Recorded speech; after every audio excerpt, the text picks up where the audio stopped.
Bonjour, voici les actualités info-bref de ce mardi 18 avril.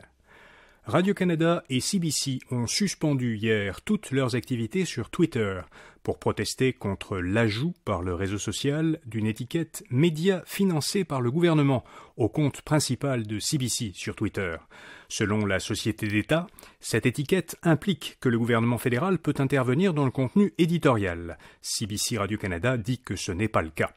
Le chef conservateur Pierre Poilievre s'est réjoui de l'ajout de cette étiquette qu'il avait réclamée sur Twitter et à Twitter.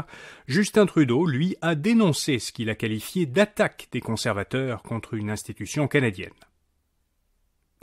À compter du 1er mai, les personnes de 80 ans et plus et les adultes immunosupprimés pourront se faire vacciner gratuitement contre le Zona.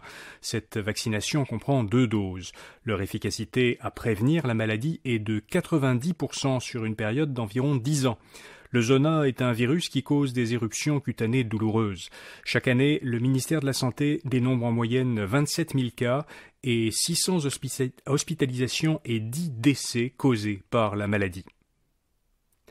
L'autoroute métropolitaine sera fermée cette fin de semaine. L'autoroute 40 et ses voies de desserte seront fermées à la circulation à Montréal.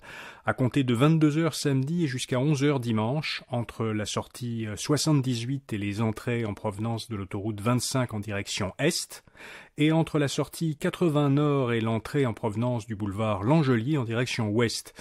Le ministère des Transports indique que cette fermeture est requise pour démanteler une partie du pont d'étagement du boulevard des Galeries d'Anjou dans l'est de Montréal.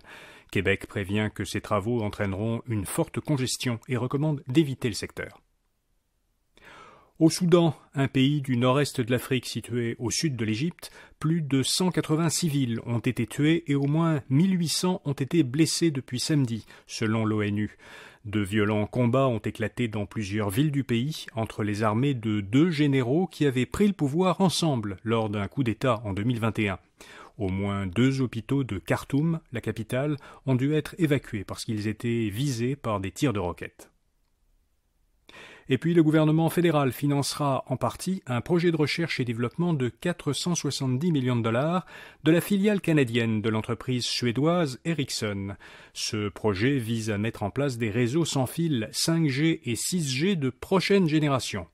Le projet devrait créer au total une centaine d'emplois répartis entre Ottawa et Montréal. Les détails du projet, dont le montant qu'investira Ottawa, ne sont pas encore connus. Voilà, vous savez l'essentiel. À demain matin pour d'autres actualités info bref. Bonne journée.